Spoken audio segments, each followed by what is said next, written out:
Well, poddies, another Friday is here. It is summertime. I'm really excited about summer. I mean, admittedly, great British summertime kind of sucks. Weather, usually dire. But today on the podcast, I am talking to the amazing Jessica Rhodes, and we're talking all about podcasting and specifically how you can be chosen as a guest on podcasting.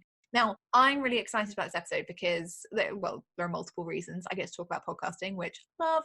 Also, I get to talk to Jessica, who is another Jessica, which is great, but also is part of my mastermind with Ali Brown. She's in the Premier group. So it's really, really nice to connect and have somebody on the podcast from that section of the world, which is always good.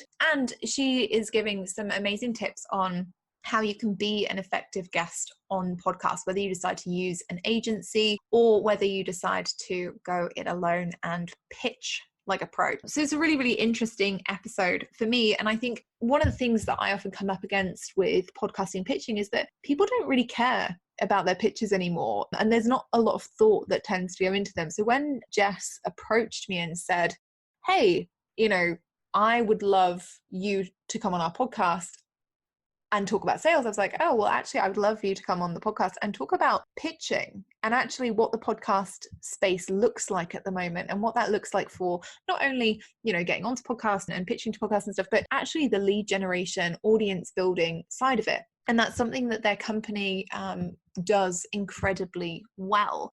And I think that, it's really tempting, especially at the moment. People are getting very, very involved with social media and people are getting very stressed out. I've been talking to numerous clients recently who've been saying, Jess, I feel like I'm doing everything. I'm blogging, I'm tweeting, I'm on LinkedIn, I'm on Facebook, I'm, on Instagram and Pinterest, and I'm doing all the things. And they're doing so much stuff that they aren't actually generating any leads at all, but they're busy all of the time. And I really resonated with that. In the first, probably 2 years of my business, I felt like I never got off of social media. And it's one of the reasons that I'm so, not anti-social media now, but it's one of the reasons I'm so protective of my time on social media now. Because for me, yes, there were some amazing ways that it led to clients, but also it became a time suck. And I felt like I was always fighting for an audience. I felt like I was always fighting for somebody else's audience. I was always trying to persuade people, come join my group, come listen to my content, come watch my stuff. And it felt busy and overwhelming and stressful. And you guys will remember this if you've listened to the podcast for a while. I had this big revelation, in I think Q3 of 2018. I was like, I just don't want to do it. I just don't want to do it anymore. My podcast had been lighting me up for so long. I was really enjoying the conversations. I really love it when, poddies email in and say, hey, Jess, I really like that episode. Or, hey, Jess, would you ever discuss this on the podcast? And for me, it felt like the podcast had become where the relationships were happening. That's such bad grammar, isn't it? But that was where I felt like all of my relationships were being built, the strong relationships. And actually, in the first year of having a podcast, the podcast alone produced over £40,000 worth of revenue, and for a new medium of content production, that's super, super rare. And in this interview, I talked to Jessica and we're really transparent about, some of the pitfalls of podcasting and, some of the costs that are involved and things like that. But I think it is important to recognize that the world is changing, and specifically the sales world is changing. People are looking for deeper connections. We're looking for relationships to be built on a genuine level. And that's become quite hard on social media of late. It's become quite overwhelming. Sometimes it feels like a place where everyone is just shouting. And so if you are feeling like that, if you are feeling like you don't want to shout your message anymore, you're tired of competing with tons and tons of noise, maybe think about whether podcast guesting is for you, or actually whether you want to start your own podcasting conversation and whether that's something that you are interested in. And actually setting up your own podcast and having some more control and building an audience of genuine and qualified leads who are interested and invested in what you have to say and who are loyal to, the kind of conversations that you're having together. Obviously, if you are interested in setting up your own podcast, I have a course. It's called Podcasting That Pays. Myself and the amazing Scott, who produces this epic show, and I say that with all humble brags, we got together last year. We produced this very, very cool course that a lot of people have been through and have provided some incredible testimonials for, because they have gone on to create amazing podcasts that have generated leads, that have been monetized, and that sound amazing, and that genuinely are starting awesome conversations in their industry. So if you are interested in setting up your own podcast, then you can head over to podcastingthatpays.com and you will see all of the information about how you can set up your own podcast, how you can edit your own podcast, but more importantly, how you can generate leads using your own podcast, and how you can monetize your own podcast as well. And if you're thinking, oh, I'm not sure that I'm ready to set up my own podcast yet, listen to this episode with a pen, because we talk all about podcasting guesting strategy and what that can do for your biz. So enjoy it. Let me know what you think on email, on social, and I will enjoy an ice cream in the sun. Imagine that's what we're doing today. Me and you, ice cream in the sun, even if it's typical July rain. I'll see you in the conversation.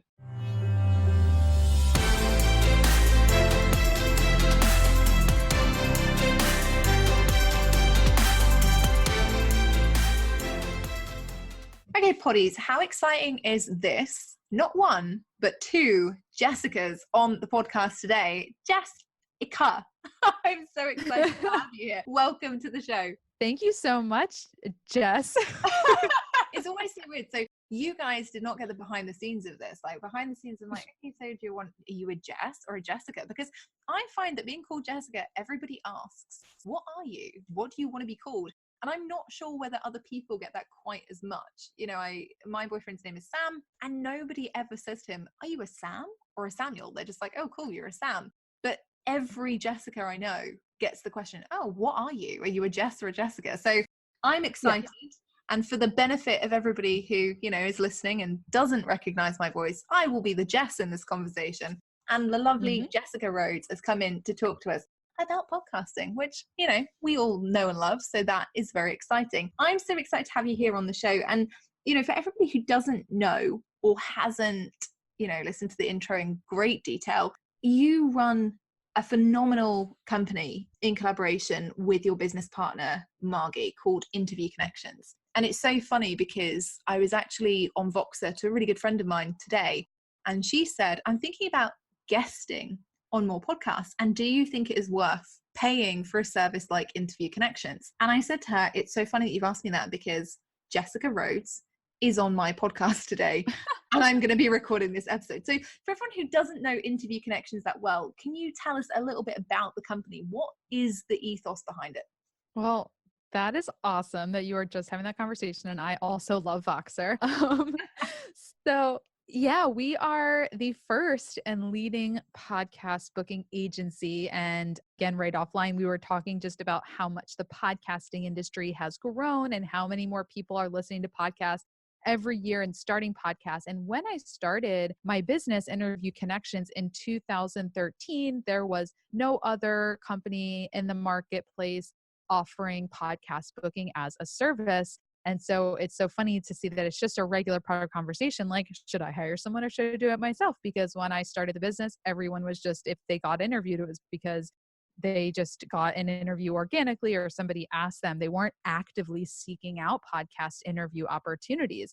And when I started my business as first a virtual assistant, my dad was my first client. He's a business coach. So he showed me how to get into entrepreneurship when I had my first child. And he had already been getting podcast interviews organically, and he had already had his own podcast. And he said, this is a really good strategy for me.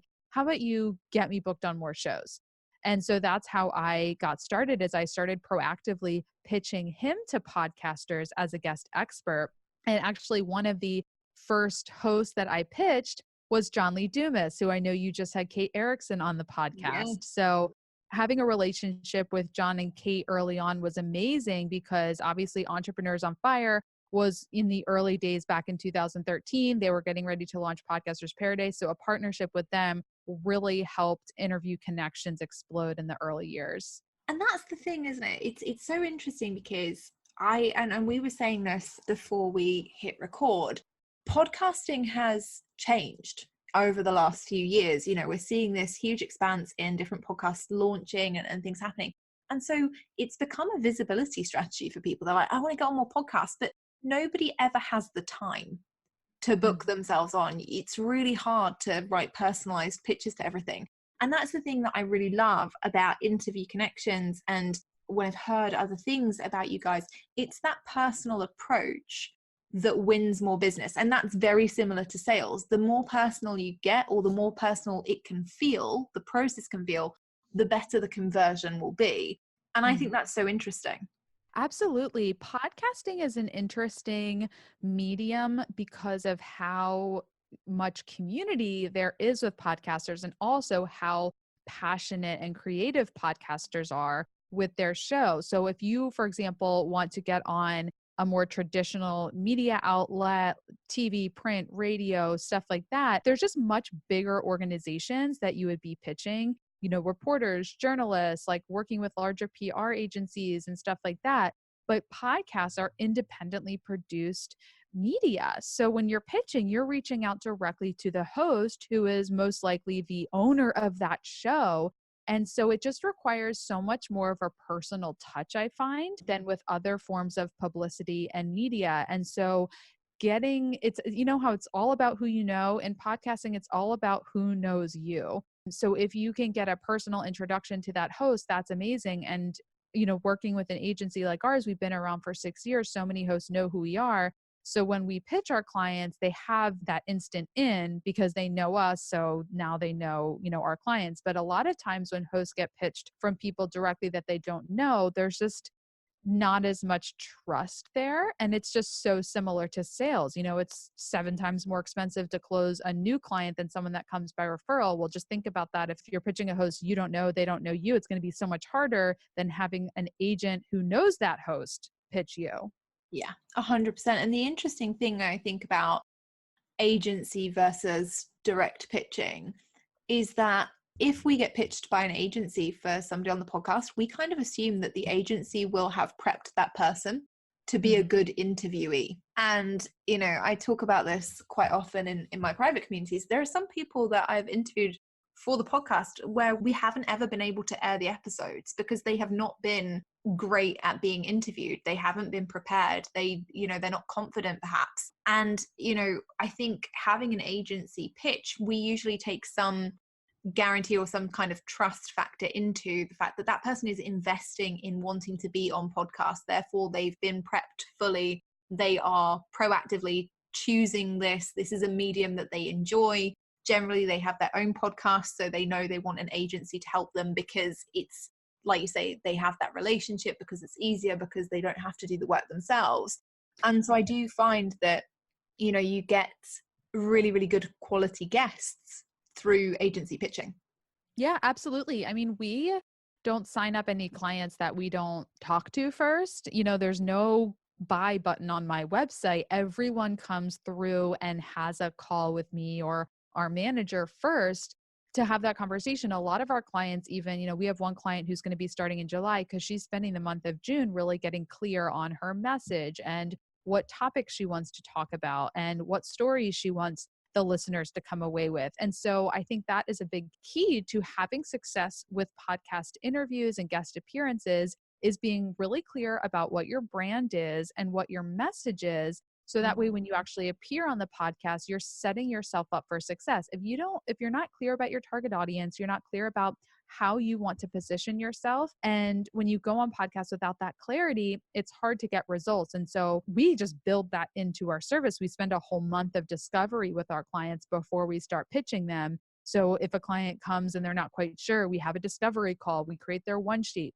We really help lay a strong foundation. So when they're actually being interviewed, they are prepared to be sharing their story and their expertise. And I think that's so important, what you said there about messaging, knowing your own message, because it can be really hard to have a guest on the podcast who wants to share their own message, but equally respects your listeners. And I think that must be tough from an agency perspective, because obviously you want them to get on the podcast, but then you want them to use that opportunity to actually convert clients and leads, don't you? So that must be a difficult piece to manage. Yeah. So I think that it's important when when you're getting interviewed on podcasts, the number one priority has to be giving value to the audience.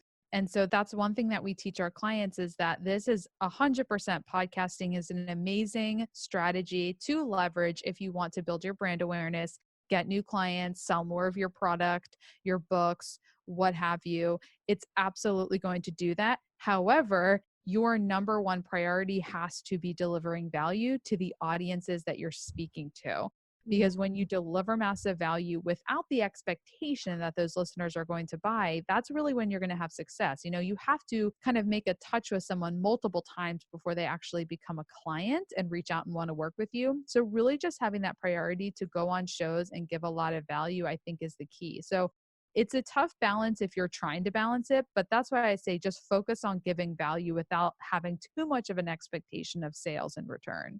And do you think it's beneficial for people who are looking to be podcast guests to have their own podcast? Is there some kind of validation in that? Or do you think that actually, in terms of a lead generation and sales strategy, that sometimes guesting can be the best of both worlds and purely guesting? Well, I would say yes to both. Because We both have podcasts, so. yeah. Well, yeah. So to answer your first part of the question, hosting your own podcast and being a guest is the best. Like that is the ideal way to go about leveraging podcasting for a couple of reasons. Number one, when you are appearing on other shows as a guest, you're obviously getting in front of new listeners. I would guess most, if not all, of your audience members here are not yet listening to my podcast. So there's a likelihood that I'm going to attract some more people over to my show, which is called Rock the Podcast.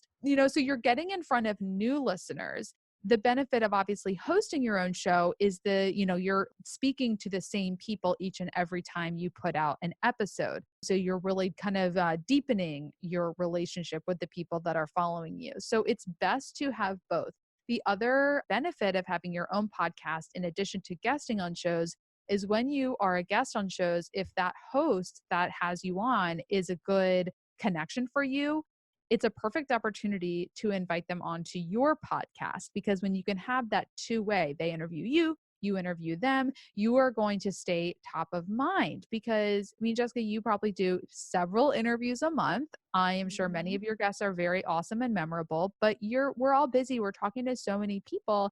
And after 200 plus episodes, you're probably like, who was that person I interviewed a year and a half ago? Like, I don't remember. And that's okay. That's totally normal. But like, if that guest that you kind of can't remember a year and a half ago, if they had you on their podcast, you most likely would have remembered them. And so that's the thing. It can really help you stay top of mind if you have both your show and you're guesting on other shows. But for a lot of people just getting started in podcasting, it's just not feasible at the moment to be going on other shows and producing your own podcast. So I always say, if you have to choose one, start by being a guest just to get your feet wet, start speaking into a microphone, leverage this audio medium. And then when you are ready, make the time and financial investment in producing your own show, because you will really see your business skyrocket when you can develop an audience of your own through a podcast.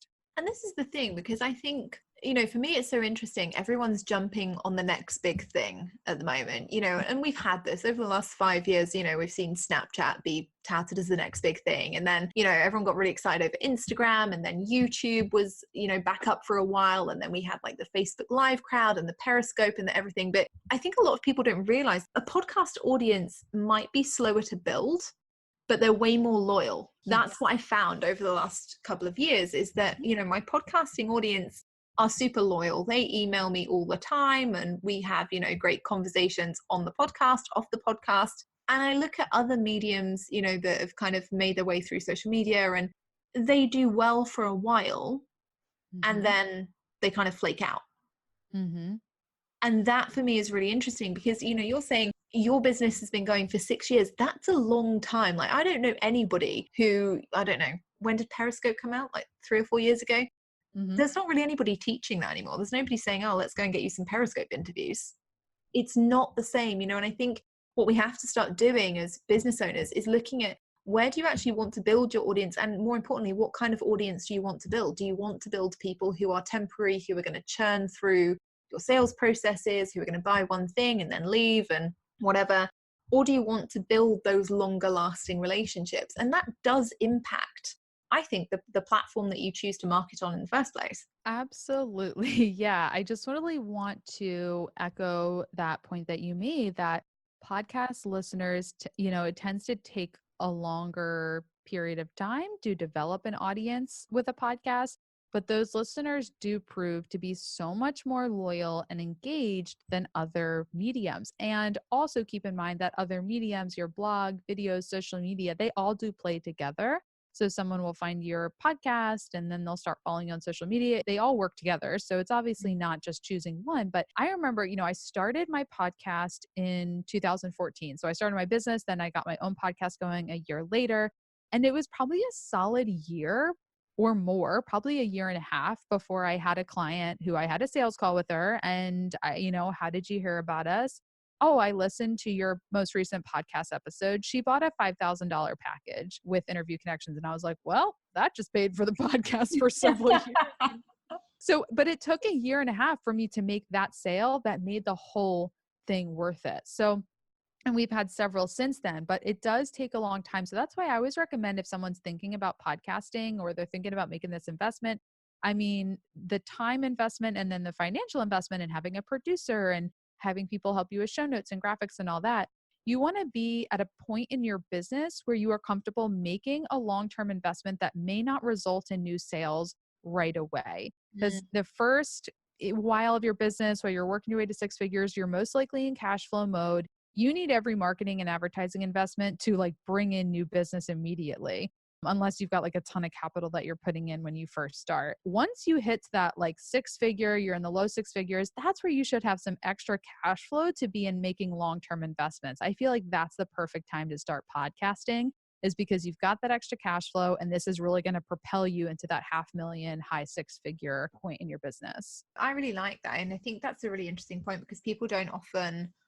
talk about it that transparently, what level. And I know that there are lots of people out there who, produce podcasts way before six figures and, they have success with it. But I think it's really interesting that, in terms of where the order comes, guesting for sure will get you quicker lead generation and quicker wins in the beginning. Because absolutely, even if you're paying an agency, yes, you're paying an upfront fee, but generally when people are exposed to you on some kind of medium, they're already looking at you as being a warm recommendation. Whereas when you have your own podcast or anything you have to set up on your own, obviously, you have to build that rapport and the know, like, and trust factor. And if you don't already have a large audience that are prepared to go and listen to your podcast. And, when I set up my podcast, for example, I'd gone from doing Facebook Lives and things to deciding that actually I wanted to batch my content. I wanted more freedom around what I was producing. And I really liked audio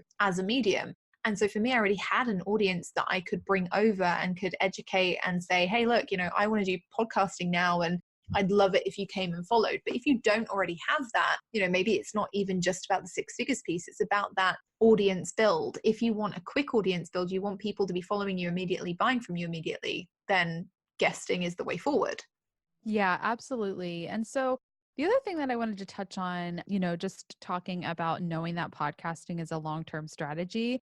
I know we both coach with Allie Brown. We're both in Allie's premier group. And one thing that Allie talks, she's an incredibly successful podcast, Glambition Radio. I definitely recommend it to everyone to listen to that as well. And when she started Glambition Radio, she talks about how, her team was like, what's the marketing strategy behind this? What's the funnel? Where are we driving people? And she just said, I want to start a podcast because I want to start a podcast. Yeah. And I just love that. And I really think that is the best way to start, is like, again, this goes back to what I said about guesting on shows to give value. Guest on shows to guest on shows, not because you're expecting those listeners to take a certain action. Allie started Glambition Radio because she wanted to start a podcast and she wanted to interview amazing women and bring valuable content and like have a more creative outlet in her marketing.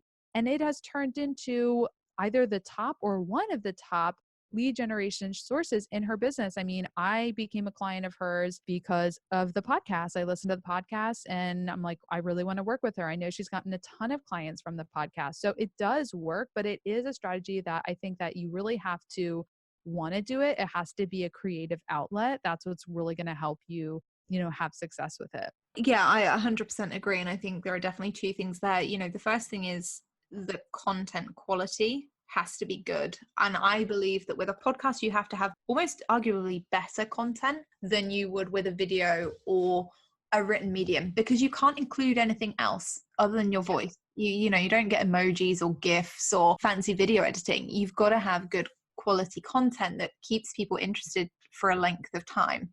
And I think that's quite a skill, and it's something you have to practice. I know that my podcasts are way better now than when I started.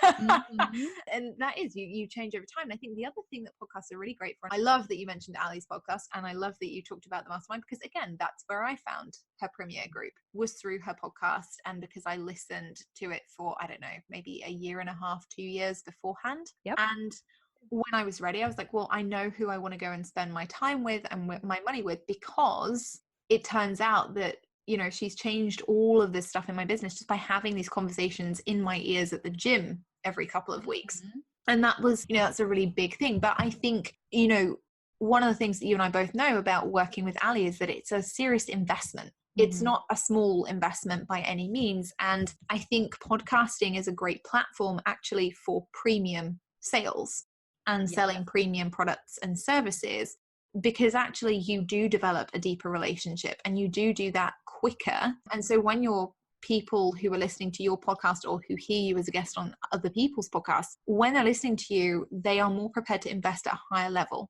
And, we've talked about this on the show before, but I think that, that the market is shifting, and we're going through different economic climates at the moment and periods of uncertainty that mean that people want to really qualify the investments that they make. It's not that they're not making premium investments, they are, but it's that they're doing that from qualified sources. And, podcasting, certainly in my business, has been one of the best lead generation sources and one of the best sources of clients who come to me and who are immediately ready for the highest levels of what we have to offer, which is a really interesting shift in the market.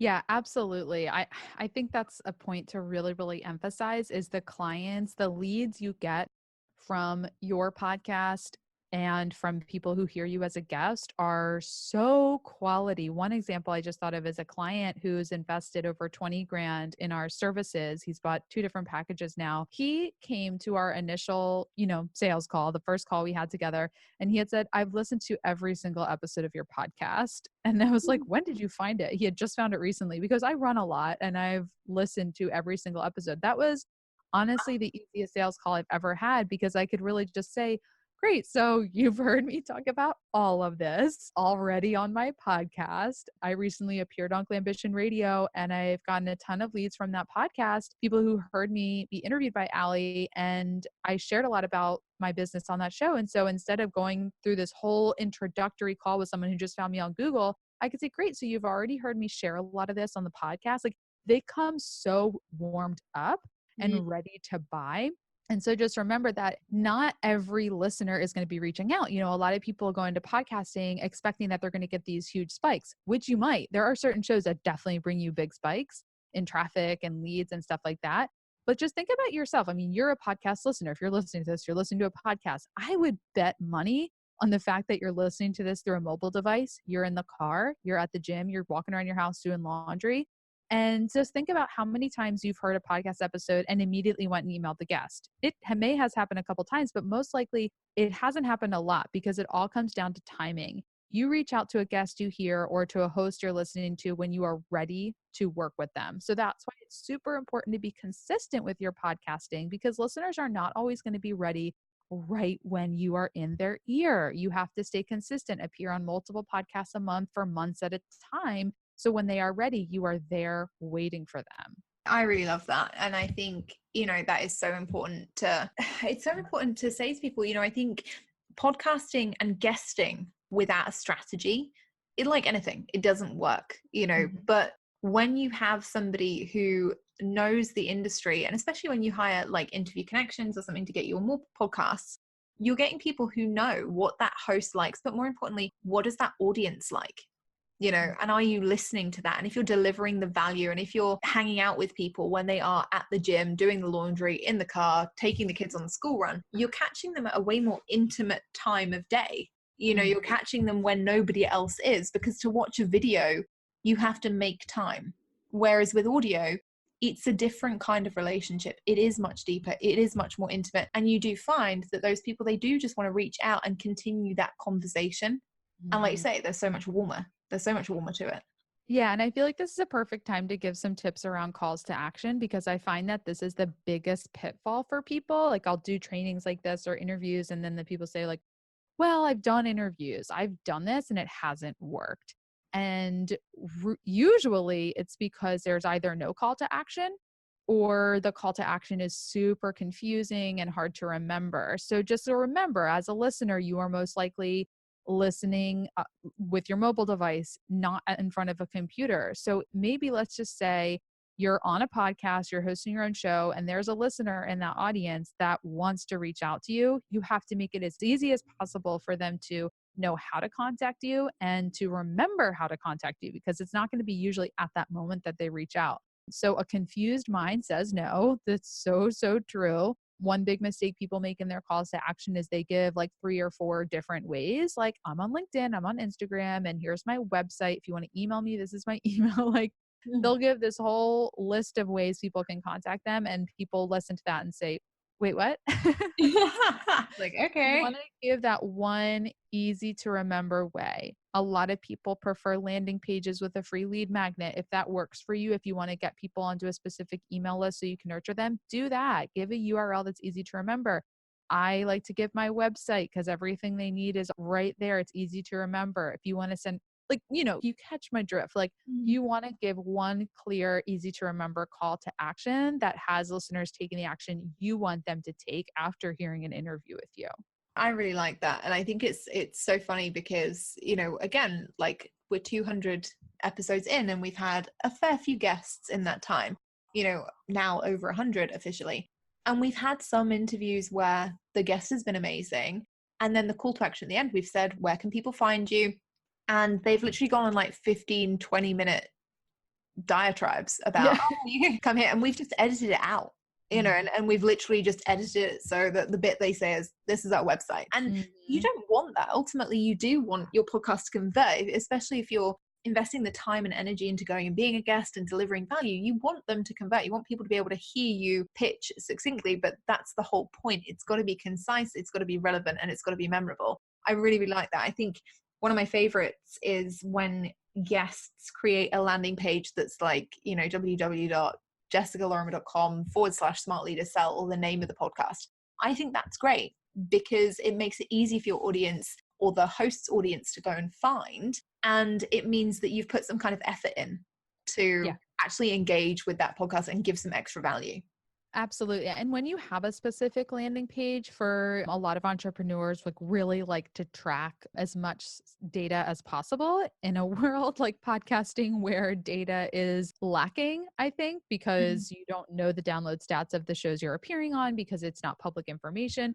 It is nice to create the possibility of tracking some of that data. So you could set up a specific landing page and see how many people went to that landing page from each podcast. So that's definitely a good option if you want to track that. I know that I've had clients that they started with that, like a specific landing page for each show. And once they kind of got into it and they're like, okay, I know podcasting works. I don't need to like track each and every episode that I'm on. So you can kind of do what works in your business, but that is a really good way to be tracking the metrics and the data and the results. I love that. Thank you so much for this. Seriously, this has been such a golden episode. I have so many highlights.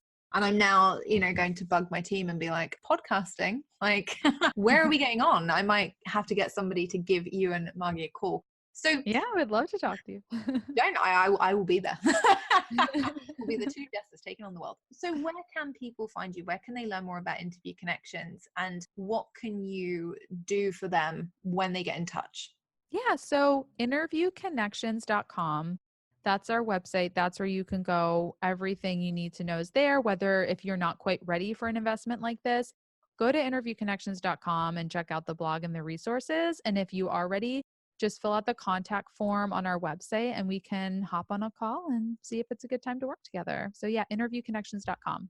I love that. So nice and simple. And also the testimonials that you have on there are ridiculous. We So put if a you lot of time and effort into testimonials because that's just it. They are so like there's stuff that's not even up there yet, like amazing results. And I just want to show people what's possible with this investment. I really love it. And I think, if you're going to make a significant investment into anything, any form of marketing, you've got to do something you love. But I just think the testimonials on here are phenomenal. So if you are interested in being pitched a podcast by absolute pros, make sure you go to interviewconnections.com. And if you want to just, drool over the case studies like I did and the testimonials like I did, then they are located on the front page at the bottom, which has a really, really cool testimonial from JJ Virgin. Seriously, super cool, starstruck. And you can go to the case studies page as well, where there's some great examples of testimonials with really, really clear results on. Yeah, we lay it all out. We say the strategy, what kind of shows we book them on. So yeah, definitely check those out. I really like it. I think it's so good to see something so tangible in an industry where people can sometimes feel like you don't know what's going on. You can't directly equate ROI to the activity. Mm-hmm. I love that. Thank you so much for coming on. So there you go, guys. That is Jessica Rhodes. Wasn't she amazing? If you loved the conversation and you got a lot out of it, please remember to go onto social media and tag us and let us know what your key takeaway was from this episode. And like I say, if you do want to get yourself booked onto podcasts and you want to use a reputable agency that are going to pitch you to the best podcasts in the best way for you and your brand, which is super, super important, make sure you head over to interviewconnections.com. I will see you guys in the next episode on Monday. Jess, thank you so much for coming on. Thank you so much, Jess.